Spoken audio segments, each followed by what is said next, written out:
This is the story of a genre that set out to push things further, to make a sound without compromise or mainstream aspirations. One that would better suit the ferocity of the lyrics and image than thrash that some felt had become dangerously diluted. It ultimately ended up saving and keeping metal alive during difficult times, producing a large number of equally successful subgenres, and constantly evolving in ways no one could have ever predicted. The most successful metal album of 2024, in every way, belongs to this genre, whose story I want to tell. The story of death metal.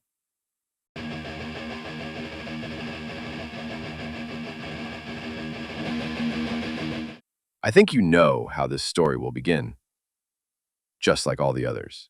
With an album released in December 1981 by a band who were only superficially part of the new wave of British heavy metal, and who came from Newcastle in northern England. And in this, their first work, they had created the perfect storm.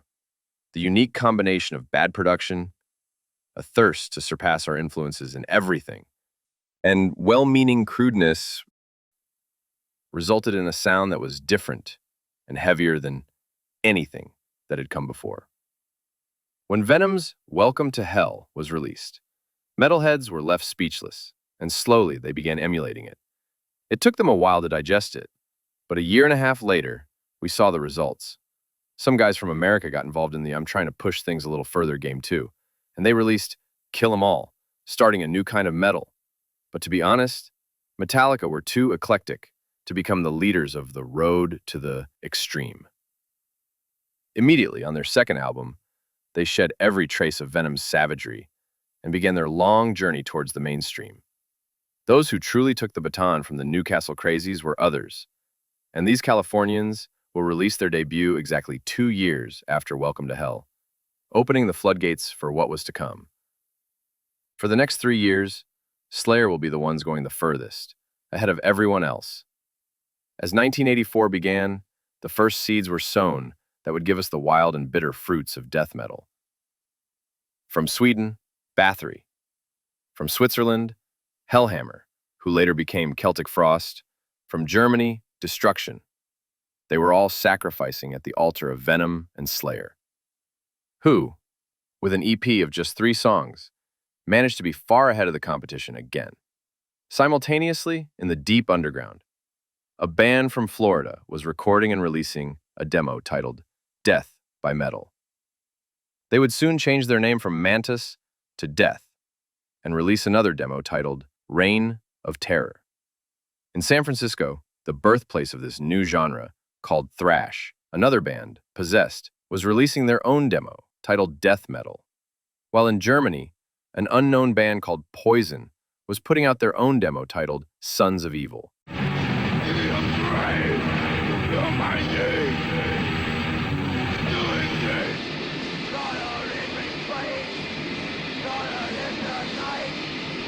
Something was happening back there. Something was moving. Of course, everything was still so fluid that it resembled what the Anglo-Saxons call primordial soup. The term death metal existed, and how could it not, given the image and themes so many bands chose? But it was used in a completely unsystematic, almost random way. Anything that exceeded the boundaries of heaviness and extremity that each journalist himself defined was eligible to be called that. Consider that in May 1984, Noise Records released a compilation titled Death Metal. What it contained? Hellhammer, okay, but also Halloween, Running Wild, and some guys called Dark Avenger. 1985 will move the indicators a little further. The leaders will release Hell Awaits and remain untouched. The German band Creator, Endless Pain. The also German band Sodom, In the Sign of Evil. Our friends Celtic Frost to Megatherion, and the New Yorkers Exorcist, Nightmare Theater. Somewhere deep in Latin America, 2 Brazilian bands named Sepultura and Overdose released the split LP Bestial Devastation Seculo 20. Somewhere deep in the Mediterranean, we had Italians Bulldozer with The Day of Wrath and Greeks Flames with Made in Hell. All of the aforementioned bands, except for Slayer, of course, would probably be considered brutal thrash today. but back then they would most likely have been classified as death metal. And of course, for all the previous bands, again excluding Slayer and perhaps Celtic Frost, one question will always remain a mystery, which only the musicians themselves can answer. Was really their intention to play like that? Or did they just wanted to play thrash and didn't have the studio capabilities, or at that time, the playing skills? As you may know, this year also saw the release of the album now recognized as the first death metal album ever made, Possessed's Seven Churches. For me, it has many elements of the sound that would come, but I think something was still missing. More on that later. As for the underground scene, things kept progressing with historically significant demos.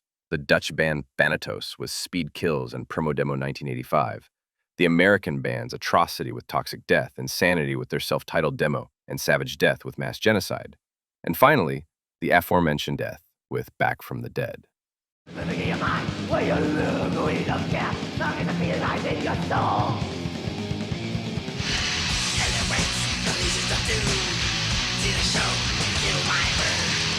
1986 would bring a key element of the death metal sound, expressed to the perfection of its extremity by Slayer's Rain and Blood. I'm talking about speed, of course, about the massive guitar sounds over Dave Lombardo's hurricane drums. Without this album, death metal simply wouldn't exist as we know it. Also, 1986 was the year that thrash metal began to achieve its big success, looking towards the mainstream. So, accordingly, this was the year that some bands consciously started creating something more extreme. Because some of the fans started demanding something more extreme. There was Dark Angel and Darkness Descends, Creator and Pleasure to Kill, Sacrifice and Torment and Fire, Sepultura and Morbid Visions, Assassin and the Upcoming Terror, Cryptic Slaughter and Convicted, Volcano and Bloody Vengeance, Sodom and Obsessed by Cruelty, and of course, Possessed again with Beyond the Gates. And to further understand how sometimes names and descriptions are the product of many other factors besides the actual sound, listen to the album Hymn to Abermelin by the Swiss band Messiah. With all due respect, but to my ears it sounds more pure death metal than Seven Churches, without diminishing the Americans' album in any way, of course.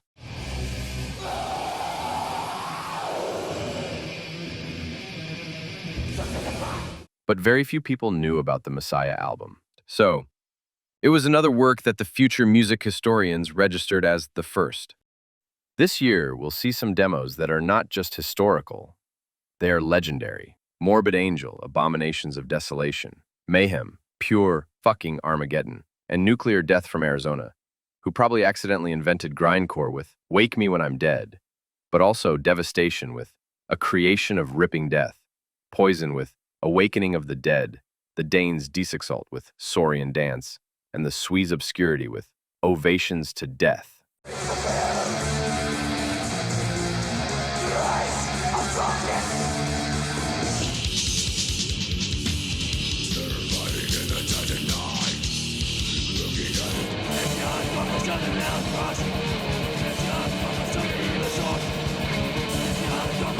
"1987 is almost year zero.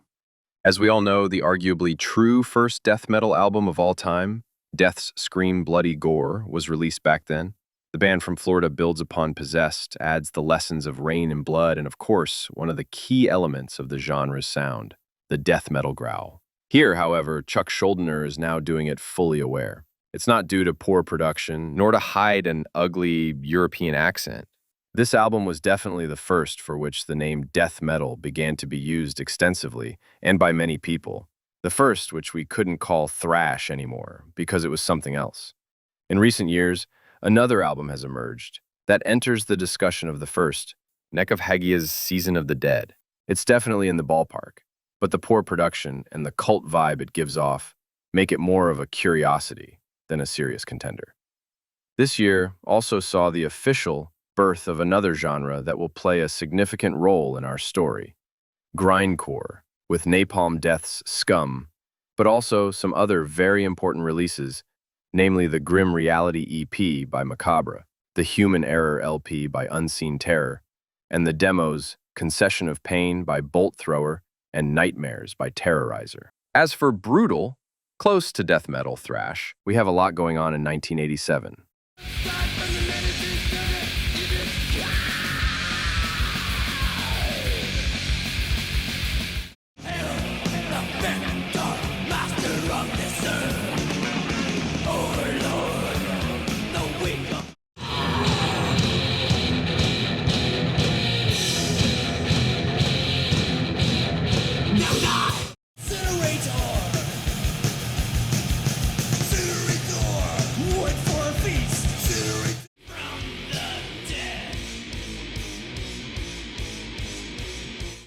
And finally, through the relatively unexpected success of Sepultura, the new mecca of brutal thrash that sounds like early death is born, and will be none other than the city of Belo Horizonte in central Brazil.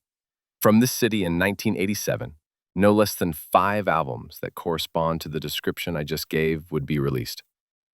Obviously, we're talking about Sepultura's Schizophrenia, but also Chacal's Abominable Anno Domini, which sounds very close to death metal to my ears.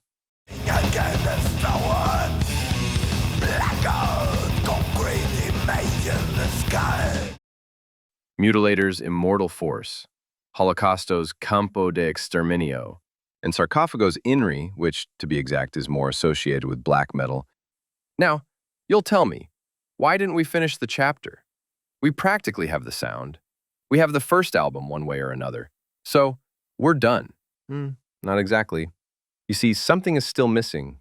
As 1988 began, death metal was not yet part of the collective metal consciousness. Simply put, it hadn't entered the metalhead's mind as a term, nor his house as a product. Proof of this is that although close-to-death metal, brutal thrash albums were consistently released this year, Devil inside me makes me wanna kill.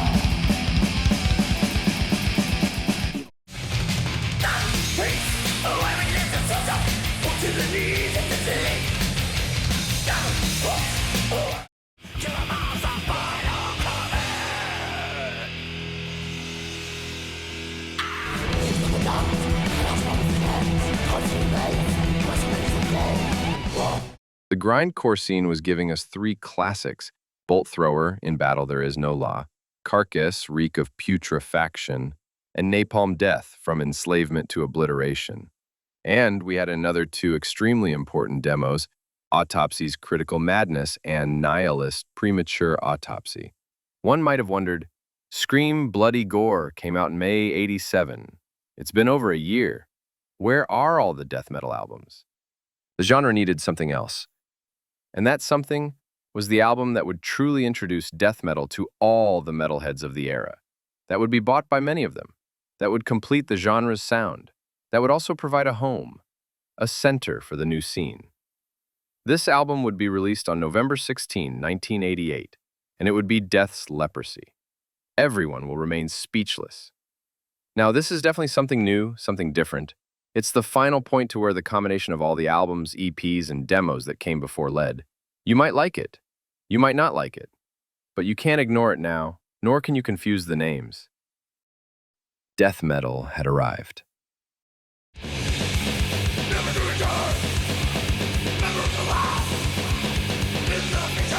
And its sound had now been locked in.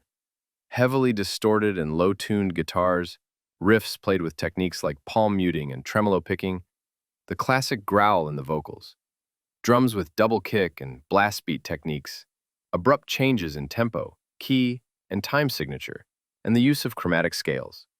Leprosy is the ultimate example of all the aforementioned. It has a sound that is sweeping and menacing, and that all the extreme metal musicians who heard it wondered the same thing: where this sound was created and who made it. The answer is More Sound Studios, Tampa, Florida, and Scott Burns. So the cycle is complete. Death metal has its home, its capital.